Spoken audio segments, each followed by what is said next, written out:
जय श्री राधे दोस्तों, केपी की वाणी चैनल में आपका स्वागत है। माता रानी का आशीर्वाद पाने हेतु कमेंट में जय माता दी अवश्य लिखें। वहीं अगर आप महाकाल के भक्त हैं तो कमेंट में जय श्री महाकाल अवश्य लिखें। यकीन जानिए माता रानी संग महादेव की कृपा आप पर और आपके पूरे परिवार पर अवश्य बरसेगी और आप सपरिवार स्वस्थ एवं सुखी रहेंगे। साथ ही आपकी सभी मनोकामनाएं यथाशीघ्र पूर्ण हो जाएंगी।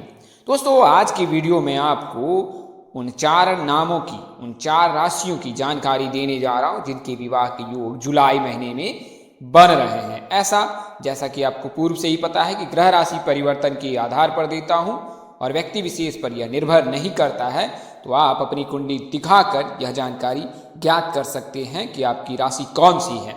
और उसके पश्चात अगर आप वीडियो को देखते हैं तो उसमें यह जानकारी पूरी तरह से सटीक बैठती है।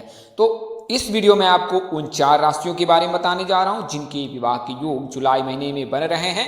ऐसा चंद्रमा की राशि परिवर्तन के चलते हो रहा है। उससे पहले मैं आपको कुछ प्राथमिक जानकारी दे देता हूं विवाह को लेकर। उसके पश्चात मैं आपको केपी की वाणी की सुविधाओं के बारे में बताऊंगा कि जिन जातकों की अगर शादी में देर हो रही है तो वह कुंडली बनाकर सभी प्रकार की जानकारी कैसे केपी की वाणी से प्राप्त कर सकते हैं और क्या क्या जानकारी केपी की वाणी पर दी जाती है। तो उससे पहले आइए अब जान लेते हैं कि प्राथमिक जानकारी क्या क्या है। तो 2 कन्या का विवाह एक समय हो सकता है, परंतु एक साथ नहीं।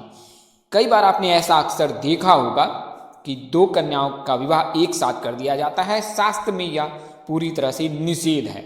एक साथ तो बिल्कुल नहीं करनी चाहिए। हाँ, एक साल में हो सकती है।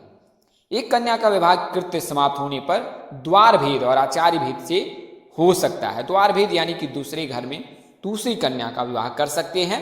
एक समय में 2 शुभ कार्य करना उत्तम नहीं होता, यानी कि एक समय में अगर 2 कार्य करते हैं तो दोनों में से किसी एक के सफल होने की संभावना अधिक रहती है या दोनों में ही असफलता मिलने की संभावना रहती है। इसके लिए सामान्य तरह से भी ऐसा कहा जाता है कि कभी भी 2 कार्य एक साथ नहीं करने चाहिए।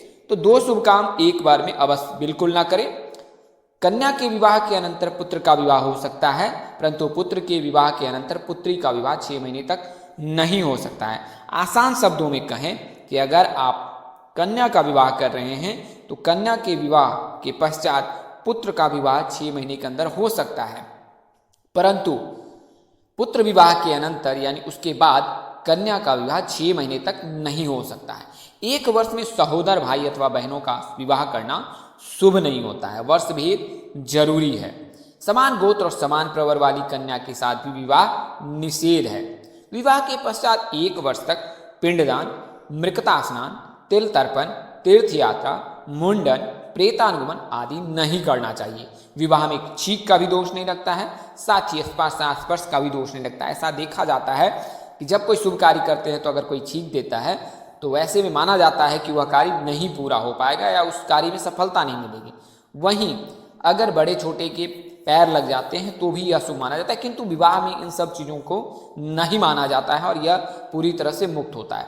वैवाहिक कार्यक्रम में चतुर्थ, द्वादश चंद्रमा ग्राह है, इनको ग्रहण करना चाहिए। विवाह में षष्ठी, अष्टमी, दशमी तथा शुक्ल पक्ष की प्रतिपदा, रिक्ता आदि तिथि निषेध है। इन तिथियों को नहीं लेना चाहिए। आइए मैं आपको राशि अनुसार से यह जानकारी देता हूं कि आप शीघ्र विवाह के लिए क्या करें। तो मेष राशि वाले जातक भगवान गणेश जी के दर्शन करें एवं ओम गंग गणपते नमः मंत्र का जाप करें। वृषभ राशि वाले जातक कन्या का पूजन करें एवं दुर्गा चालीसा का पाठ करें। मिथुन राशि वाले जातक शिव शक्ति की आराधना करें, यानी माता पार्वती और शिव जी की पूजा अर्चना करें।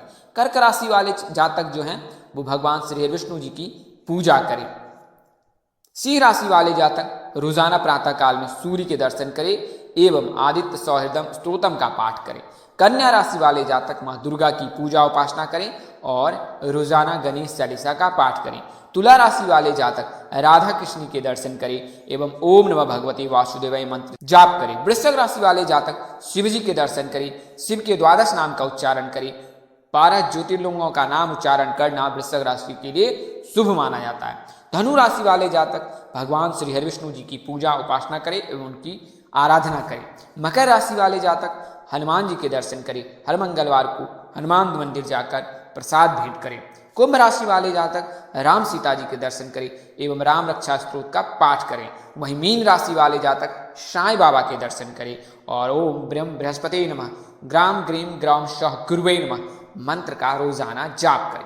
आइए अब मैं आपको प्राथमिक जानकारी देता हूँ। तो केपी की वाणी एक ऐसा चैनल है जिस पर केवल और केवल विवाह संबंध की जानकारी दी जाती है और यह जानकारी बेसिक नहीं बल्कि एक्सपेंडेबल यानी कि विस्तार पूर्वक दी जाती है। इसमें आपकी शादी कब होगी, कहाँ होगी, कैसे होगी, किससे होगी, किस दिशा में होगी, कितनी दूरी पर होगी, किस नाम से होगी, किस राशि से करनी चाहिए, जीवन साथी का रंग रूप स्वरूप स्वभाव और उनका करियर कैसा होगा, आपका करियर कैसा होगा, ससुराल में घर द्वार कैसे होंगे, सास ससुर का स्वभाव कैसा होगा, ससुराल के लोग कैसे होंगे, पति कितना पढ़ा लिखा होगा, पति किस क्षेत्र में कार्य करने वाला होगा, सरकारी नौकरी वाला होगा, प्राइवेट नौकरी वाला होगा, माता पिता का स्वभाव कैसा होगा, अगर आप प्रेम प्रसंग में हैं तो माता पिता की सहमति मिलेगी कि नहीं मिलेगी, विवाह उपरांत पुत्र अथवा पुत्री के प्राप्ति के योग हैं, कुंडली में किस प्रकार के योग हैं जिससे कि आपका भविष्य स्वर्णिम रहेगा या भविष्य में आपको परेशानी आ सकती है। यह सभी जानकारी अब आप कुंडली बनाकर प्राप्त कर सकते हैं। इसके अलावा महादशा भी देखी जाती है, कौन सा ग्रह अस्त है, कौन सा ग्रह उदय है, यह सभी जानकारी विस्तार से दी जाती है। तो आप केपी की वाणी से अपनी शादी से संबंधित कुंडली बनवाकर अथवा दिखाकर पूरी जानकारी प्राप्त कर सकते हैं। इसके लिए मामूली शुल्क यानी मेहनताना लिया जाता है।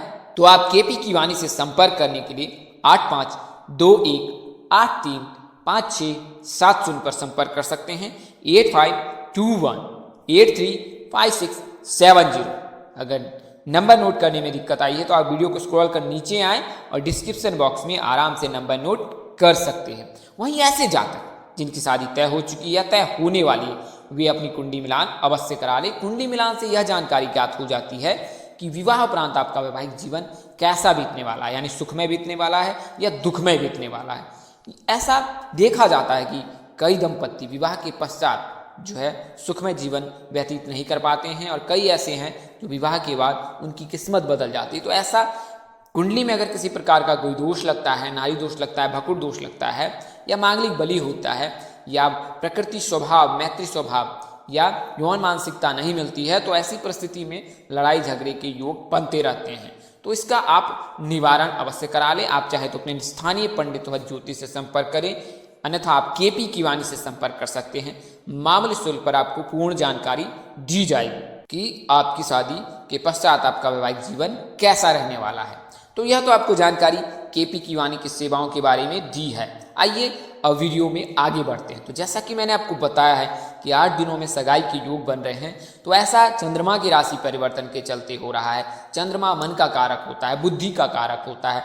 चंद्रमा के मजबूत रहने के से माँ की सेहत स्वस्थ रहता है, यानी माँ स्वस्थ रहती है, उनकी सेहत में किसी प्रकार का कोई परेशानी नहीं आती है। यानी चंद्रमा अगर मजबूत है तो माँ के साथ आपके संबंध मधुर रहेंगे, उनकी सेहत बढ़िया रहेगी, आपको माँ के प्रति किसी प्रकार की कोई परेशानी बिल्कुल नहीं रहेगी। घर में पानी की भी किल्लत नहीं होगी अगर चंद्रमा मजबूत है। वहीं चंद्रमा के कमजोर रहने पर माता जी से आपका संबंध मधुर नहीं रहेगा। इसके अलावा घर में पानी की किल्लत हो सकती है, मानसिक तनाव हो सकता है, आप जो सोचेंगे उसमें सफलता नहीं मिल सकती है, मनचाहा जीवन साथी नहीं मिलता है। तो चंद्रमा के मजबूत रहना अनिवार्य है। अगर चंद्रमा कमजोर है तो उसको मजबूत करना चाहिए आपको। तो चंद्रमा को मजबूत करने के लिए शिव जी को रोजाना दूध का अर्घ दें शिवलिंग पर।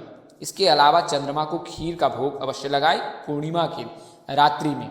वहीं आप श्वेत वस्त्र धारण करें, साथ ही श्वेत चीजों का अगर आप दान करते हैं यानी चावल दान करें, है ना, खीर दान करें, सफेद रंग के कोई भी चीजें अगर आप दान करते हैं तो इससे भी चंद्रमा मजबूत होता है। सोमवार के दिन शिव जी की पूजा करना शुभ माना जाता है चंद्रमा को मजबूत करने के लिए। तो यह तो मैंने आपको चंद्रमा के बारे में बताया। चंद्रमा के मजबूत रहने से और अगर कुंडली में किसी प्रकार का कोई दोष नहीं है तो 25 वर्ष तक शादी के योग बन जाते हैं जातक के। चंद्रमा के रहने पर जीवन साथी मन मुताबिक मिलता है।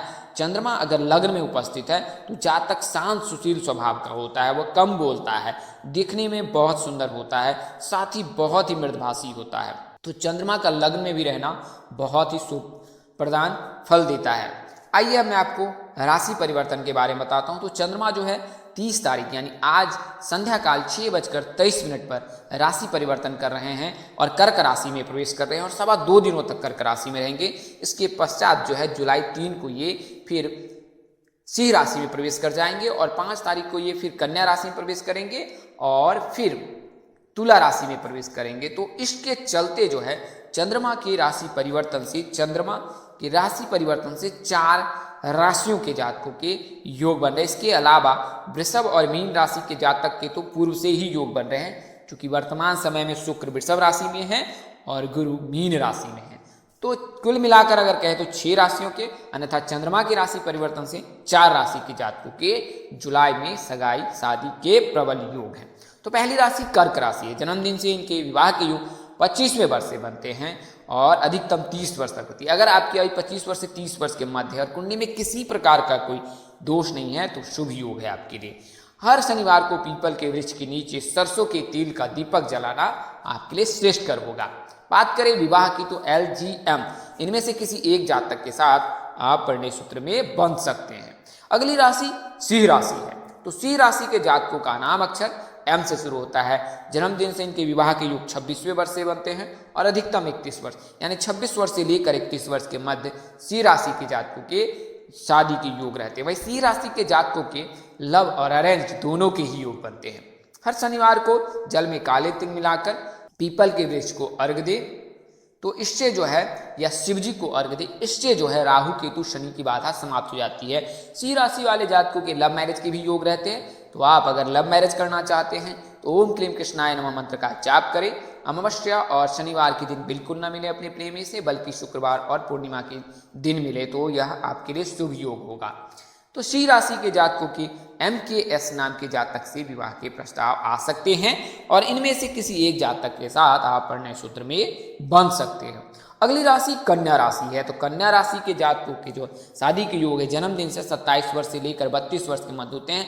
तो अगर आपकी आयु 27 वर्ष से लेकर 32 वर्ष के मध्य है तो आपके लव मैरिज और अरेंज मैरिज के योग हैं, यानी कि जुलाई में शादी के प्रबल योग है। चूंकि चंद्रमा का राशि परिवर्तन कन्या राशि में हो रहा है तो आपको 2.25 दिनों में कोई ना कोई विवाह संबंध के लेकर शुभ समाचार अवश्य मिलेगा।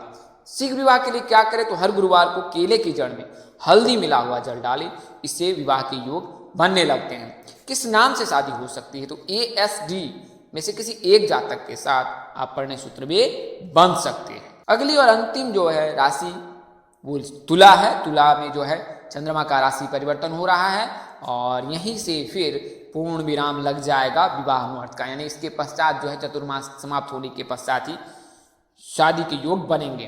तो अगर आपकी राशि तुला है और तुला राशि के जातक है, आयु 20 वर्ष से लेकर 31 वर्ष के मध्य है, तो आपके विवाह के योग बन रहे हैं जुलाई महीने में। और अगर जुलाई में नहीं हुई तो फिर नवंबर में तो 100% योग बनेंगे ही, क्योंकि उस समय में शुक्र का राशि परिवर्तन तुला में होने जा रहा है। तो उस दौरान तो आपकी शादी के प्रबल योग हैं। तो तुला राशि के जातक के जो है GMT नाम में से किसी एक जातक के साथ परिणय सूत्र में बंधने के प्रबल योग बन रहे हैं।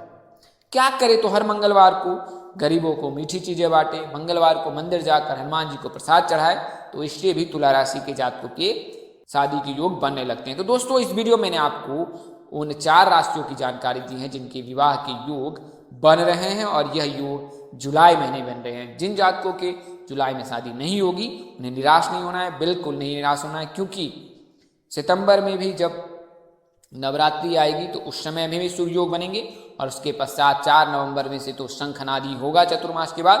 तो आप तब तक शिव जी की पूजा करें, भगवान श्री हरिविष्णु जी की पूजा करें, सभी बिगड़े काम बन जाएंगे और नवंबर से आपकी योग बनेंगे। तो दोस्तों इस वीडियो में मैंने आपको उन 4 राशियों के बारे में बताया जिनके जुलाई में योग बन रहे हैं। यह जानकारी आपको विभिन्न ज्योतिषों के अध्ययनों से ग्रह राशि परिवर्तनों के आधार पर दी है। हमारा उद्देश्य महज आपको सूचना पहुंचाना है, आप इसे सूचना हेतु ले। इसके अतिरिक्त अगर आप इनको मानते हैं, अपनाते हैं अथवा उपयोग करते हैं तो उसकी आप स्वयं जिम्मेवार हैं। आप चाहे तो KP कीवानी से संपर्क करें, अन्यथा अपने नजदीक के किसी प्रकार पंडित अथवा ज्योतिष से संपर्क कर अपनी जानकारी अवश्य ज्ञात कर लें। इस तरह की अन्य वीडियो देखने के लिए हमारे चैनल के डैशबोर्ड अथवा प्लेलिस्ट पर जाएं और अपनी राशि अनुसार वीडियो अवश्य देखें। तो दोस्तों आपको यह जानकारी कैसी लगी, लाइक कर, कमेंट कर, शेयर कर हमें अवश्य बताएं। अगर आप मेरे चैनल पर पहली बार विजिट कर रहे हैं तो चैनल के कार्यक्रम पसंद आए तो चैनल को सब्सक्राइब करना, साथ ही बेल आइकन को प्रेस करना बिल्कुल ना भूलें। माता रानी की कृपा से आपके चेहरे पर हमेशा मुस्कान बनी रहे, आप सपरिवार स्वस्थ रहे, सुखी रहे और संपन्न रहे। इसी तरह की शुभकामनाओं के साथ मैं आपसे विदा लेता हूं कि जल्द एक नए वीडियो और एक नई जानकारी लेकर आपके समक्ष हाजिर होऊंगा। तब तक के लिए इस नाचीज दोस्त को इजाजत दें। आप जहां रहे मस्त रहे, स्वस्थ रहे, व्यस्त रहे। माता रानी की असीम कृपा आप पर और आपके पूरे परिवार पर अवश्य बरसती रहे। साथ ही आपकी सभी मनोकामनाएं अवश्य पूर्ण हो। परमपिता परमेश्वर आपको सद्बुद्धि, सत्मार्ग और आगे बढ़ने की शक्ति दे। नमस्कार, जय श्री राधे दोस्तों, जय श्री कृष्णा, जय माता दी, जय वाहिगुरु।